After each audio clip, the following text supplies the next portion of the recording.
Welcome along to another video. I am That Cycling Chimp, and in this one my route is going to be an 86-kilometre round trip. I'm inviting every single one of you that's watching this to join me as I take on yet another challenge and the final Sportive of 2025. So if you want to find out a little bit more, or maybe you're new to the channel and you would just like to see Scotland by bike, you've came to the right place. So stick around, grab yourself a cuppa, kick back and relax, and let's get the show on the road.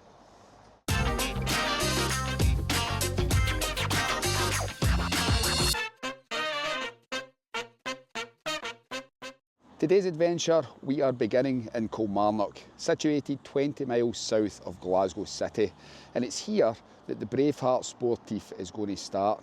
As I said, it's an 86-kilometre round trip taking in most of East Ayrshire. I need to get tooled up and get registered, so I'm going to go and do that first, and then we'll see how we go on today.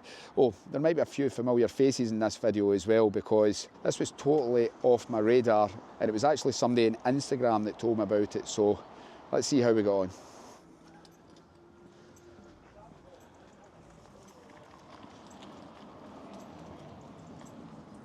It looks as if it's quite busy. We're at the St Joseph campus just outside of Kilmarnock in New Farm Lock. It's the first time I've been here before, but I'm going to go and get registered and see how we go on.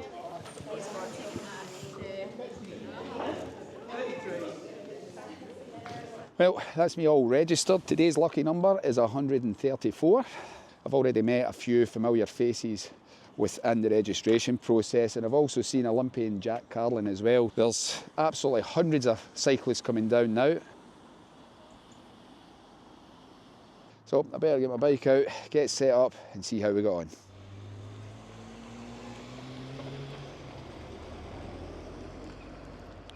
That was an extremely old rally team car from the Tour de France. I'm going for maybe the 80s. Anyway, that's me all set up and ready to go. Today, some of you have been asking, no, I'm not in the Brompton, as it's a bigger Sportive. It is, of course, the Green Hornet that I'm using. So for some of you who want to know what a Sportive is, it's not a race whatsoever, although there will be some Mark Cavendishes going round about today. It's actually just an organised cycle event, and all the funds for your entry fee on this one, which is the Braveheart one, it goes towards the younger generation for training for the likes of the Olympics. It's a very good cause, and as I said, there's a lot of local people already signed up, and I've seen a few of them already. But let's get clipped in and see how we go on. It looks as if it's an old rally team from years ago.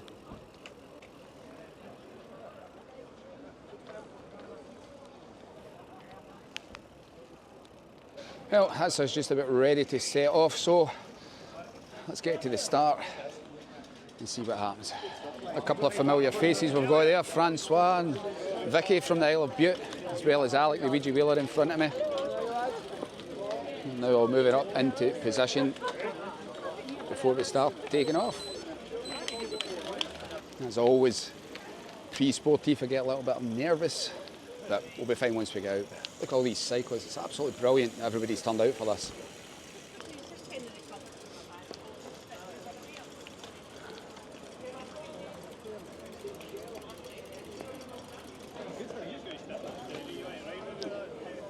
Just checking out all the amazing bikes that's round about us as well. Some Cervelos, some Oros, some electric cube bikes as well, Treks. I think that's everybody ready to go, so let's do this.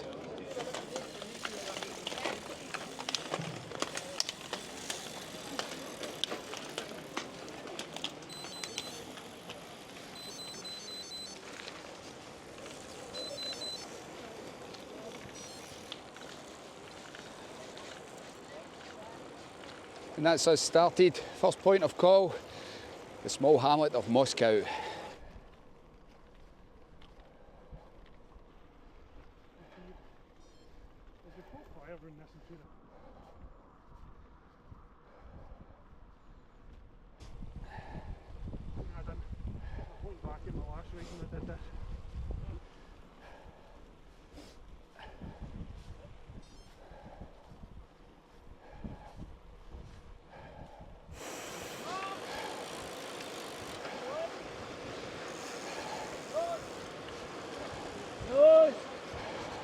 Oh, with the Kilmarnock peloton passing us, we'll draft this one a little bit because they seem to be quite good.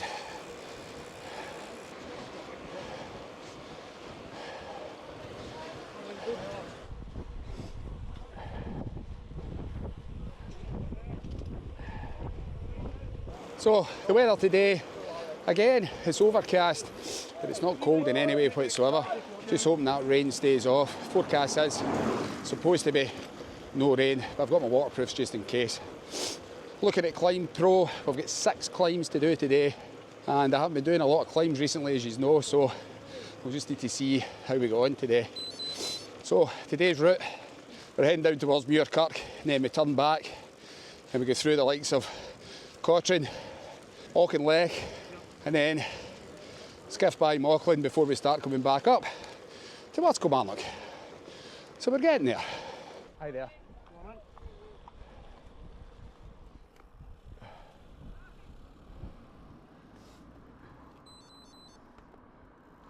No, you're supposed to go in the bike, you're not supposed to be storing there.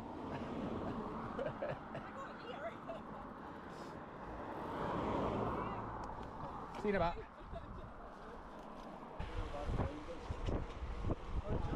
All right.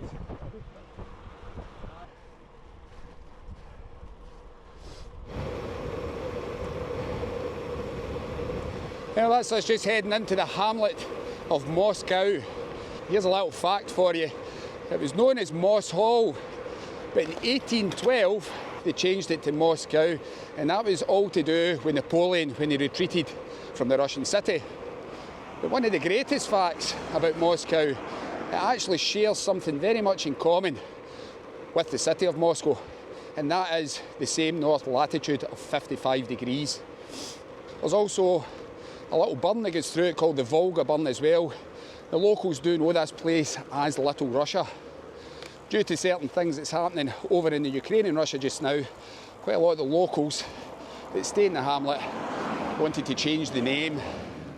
It hasn't got to that stage yet. There's a wee history lesson for today of Moscow, not Moscow. Sail.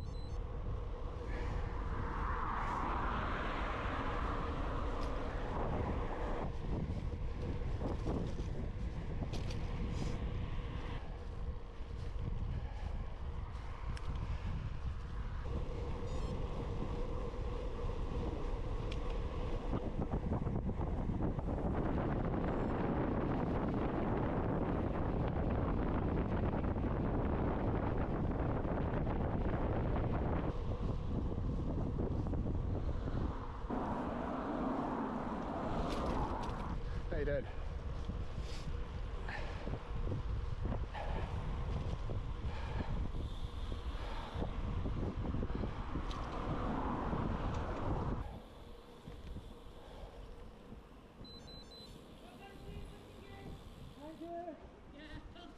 Cheers. Well, that's us been through the big cities of Galston and New Milnes. That's us starting to turn back, and I've got a funny feeling we've done 15 kilometres, so we must be coming close to the first climb. So far it's been a decent ride. And as I said, the weather's been quite favourable as well.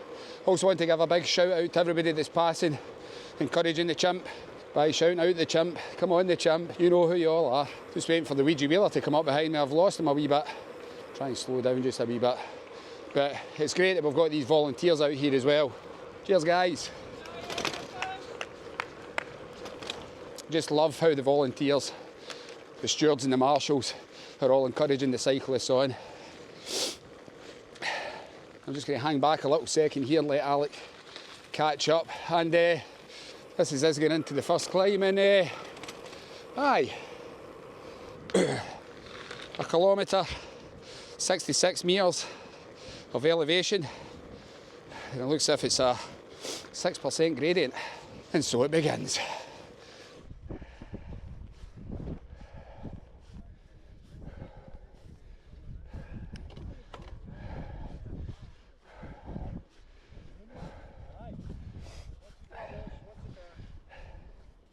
Cheers, cheers, cheers. Thank you.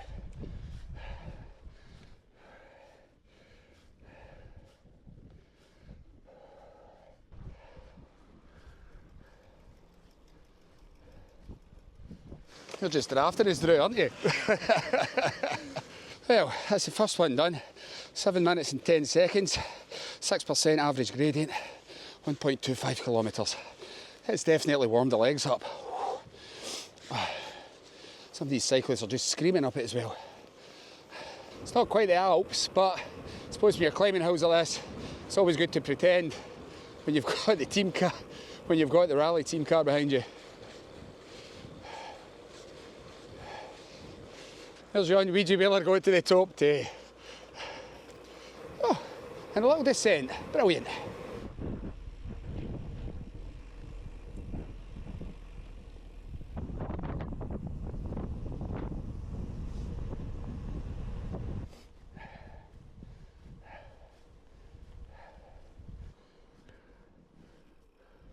Clear.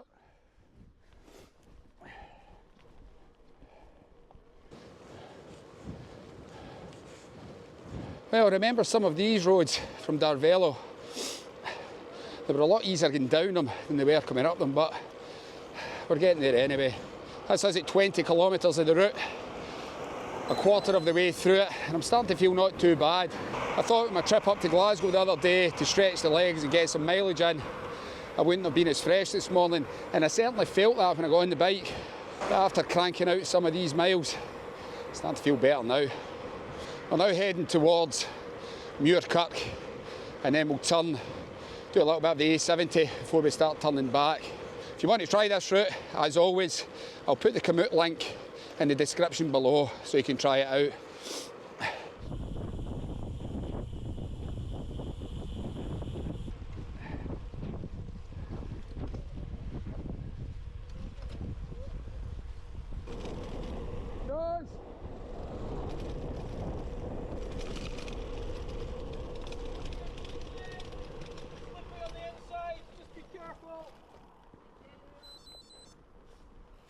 This has just stopped in Sorn. We've done 30 kilometres and it's time to get a little bit of fuel into me. Today I'm having garlic sausage. I'll get the protein levels up as well, but it's been a long time since I've been in Sorn. The last time was when we were going through it, the opposite direction doing Darvello, but lovely little village. There's also, just across the road there, Robert T. Baird. I don't know if you can see that in the distance, but it's a television shop. There used to be one in Ayr many, many years ago. I'll try not to stop too long because there's still another 2 waves behind us, so we'll get fueled up and then we'll start moving again. Right, well, that's me had the sausage for the voyage, and we're just about to hit climb 2 apparently. This one's an absolute doozy going out of Sorn. There's a little bit of headwind now as well, which isn't exactly the greatest. I did check the weather this morning and it said it wasn't to be windy at all, but if it stays like this, we are going to have a good tailwind. Anyway, let's clip in and get this climb out the road. And I was correct. Climb 2 of 6, 793 metres, 61 metres of elevation, which isn't much, but it's definitely steep. Why do we do things like this to ourselves?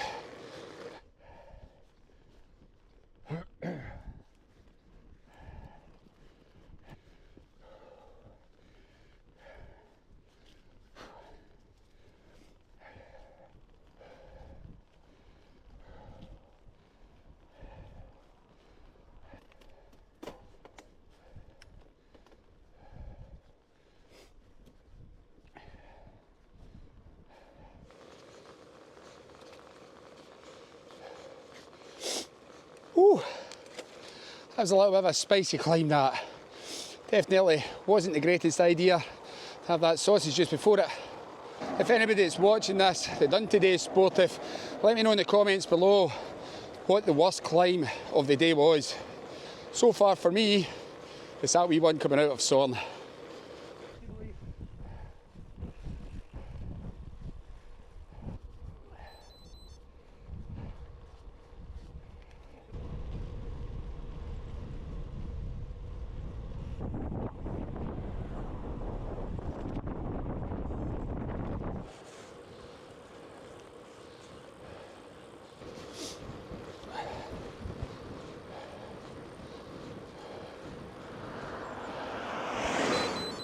How are we faring? We getting there? I'm frozen. You're frozen? Can't feel my toes.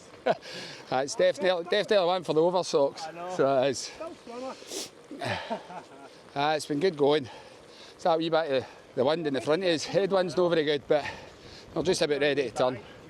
Oh, it'll be good. It will be good. How are we faring now? We getting there? Good, yeah. We're going to be turning with the wind behind us. That's I'm looking forward to this tailwind. It's going to be great. Just off there in the distance, you can also see the radar on top of Lother Hill. We've not been able to get round about to that one this season, but it is definitely on the radar for next year.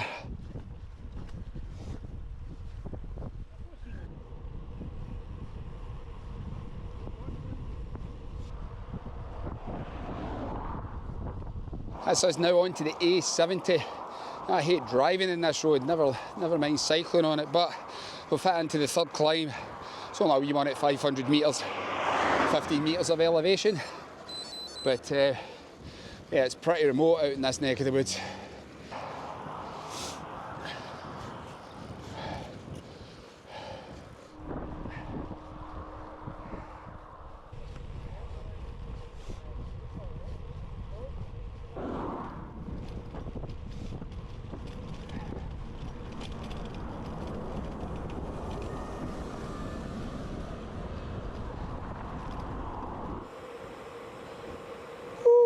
Thank God we got off that A70. We're onto a little back road now, heading towards Auchinleck. I think we're going to have a little stop there, fuel up again. That time it might be about 55 kilometres maybe. It's definitely a lot better now that we've got the wind behind us. Got an absolute cracking tailwind now.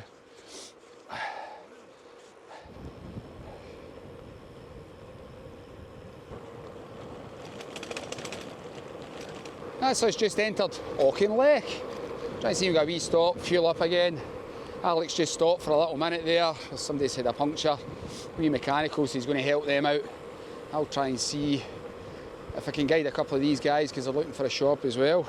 And I'll give you a little history fact about Auchinleck. That's been stopped just for another little fuel break. Stand behind the little mural here. It's obviously a local one. Curry's Special Cola. I wonder if red cola was invented here. That's something I don't know and I'll need to find out. I'll give you a few facts about Auchinleck. Auchinleck is actually Gaelic for field of flat stones. It's about 2 miles northwest of the town of Kilmarnock, which is very significant because Robert Burns has got a lot of ties towards Kilmarnock. Surrounding the little village here, you've got Auchinleck House as well, and that was the home of the biographer James Boswell. It's a coal mining village, but sadly, the coal mines are all gone. Most of them were away long before the 80s, but mostly in the 80s as well. Biggest football team is Auchinleck Talbot, and I'm pretty sure I've seen 1 or 2 Auchinleck Talbot supporters going to the game today, because there is one on by the looks of things. It's just one of those villages that you pass on the way out as you're going on the A70, and it's a place I've never really been to before, but it seems to be a nice little village and definitely with a lot of community. Just outside of Auchinleck, not too far away, we've got Dumfries House. Now, Dumfries House was formerly owned by the Prince of Wales, who is now the King of Britain. And I'll probably do a little video on Dumfries House in the future. So I'm going to have another quick fuel stop, just waiting Alec getting back after helping out a young chap with the mechanical, and then we'll continue on because we've still got about 30 kilometres to go and we've got a few hills to climb as well. So let's get something into us and move on.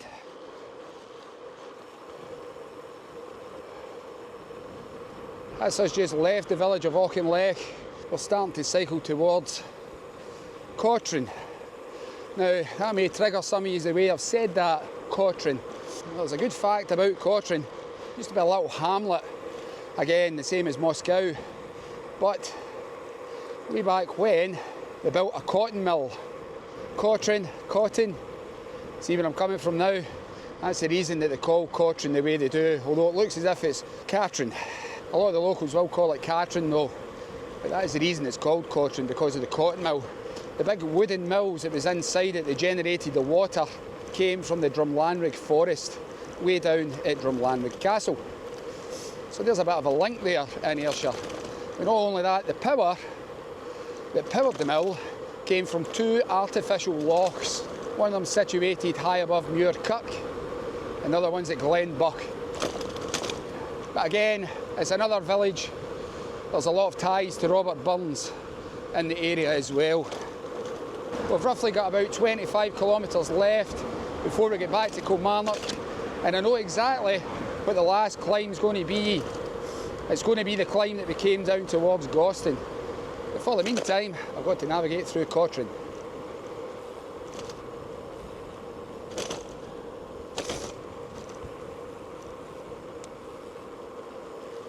Just on another bit of a historical note, when I'd stopped in Auchinleck and I was talking with Alec. Now Alec is from round about the area, kind of Mauchline, Catrine, Auchinleck area, so he knows a little bit of the history about it. He told me that the Curry's factory used to be in Auchinleck, and that's where they used to bottle red cola. Now, if you're from Scotland, you'll know what red cola is. If you're not from Scotland, you need to try and get some, because it's absolutely fantastic. And here's a funny story for you. My uncle used to steep his false teeth in red cola. Crazy.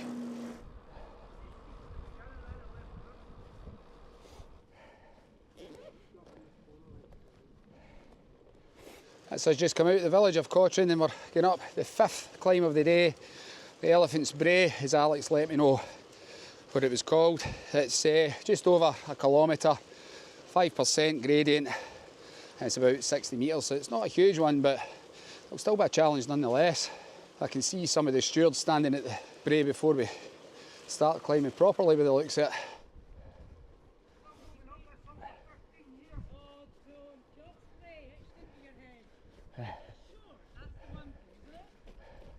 Aye, warm you up all right.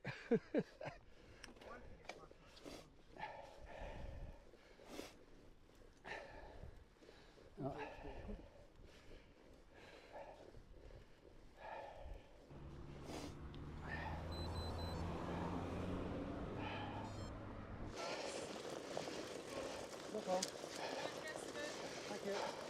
Thank you very much, thank you very much.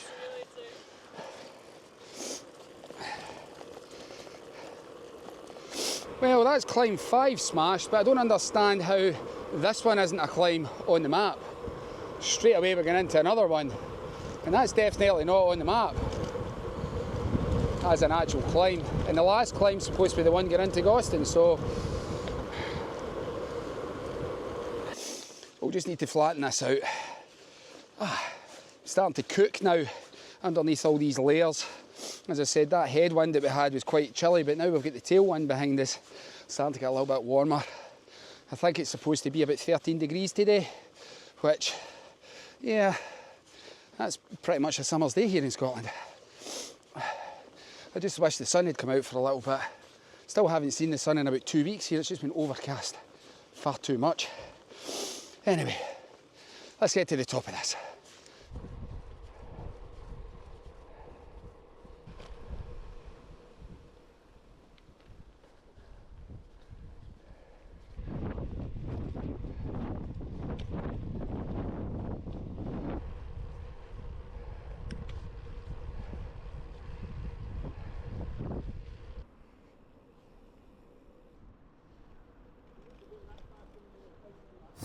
Here we go, the last climb of the day, 6 of 6, 1.5 kilometres, 78 metres. It was fun going down it. Is it going to be fun going up it? That's the question. Oh, and by the way, a wee special guest there in the sky. The sun's finally made it out.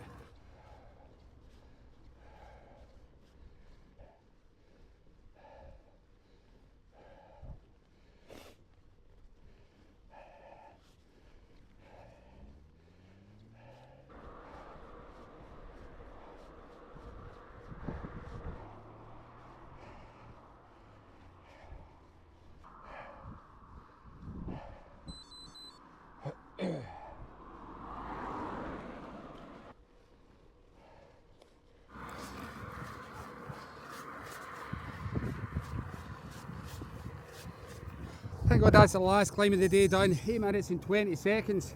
It was definitely a lot funner going down it than it was coming up it.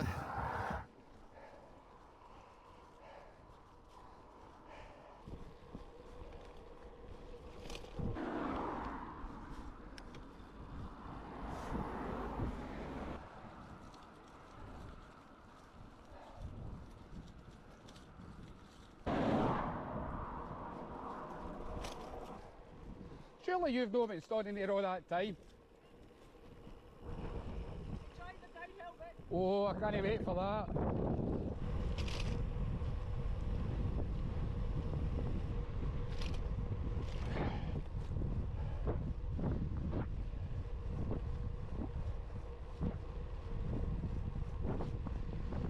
Alright, how he's getting on?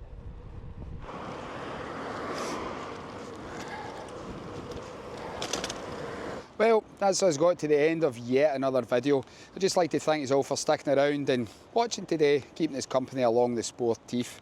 It's been an absolutely great Sportive and it was a really good route as well. I'm hoping next year they do it yet again so that we can come back and redo it. I feel sorry for Alec though. He's got to cycle from Kilmarnock back to Glasgow because he's going for a 100-miler today. Unfortunately, I'm not doing that, but hopefully he gets home okay as well. And it was really nice to see Alec again. I haven't seen him for a wee while. It's really good to ride with some people that you're familiar with, especially with Don and David as well. Even though I didn't ride most of the Sportive with them, it was nice to see familiar faces. Hope you've enjoyed this one. If you did, give us a huge thumbs up. And if you really enjoyed it, consider hitting the like and the subscribe button because it's your subscribing that keeps the chimp rolling and riding. And I can't thank you enough for giving me the support so far. As I said, that's the last Sportive of 2025, but the adventures will still continue, so stay tuned to see more. Hope to see you all in the next one, but in the meantime, you can check out my last video up there, or you can check out previously on That Cycling Chimp, which are archived videos. Until the next time, guys, bye for now. And remember to pedal smart out there.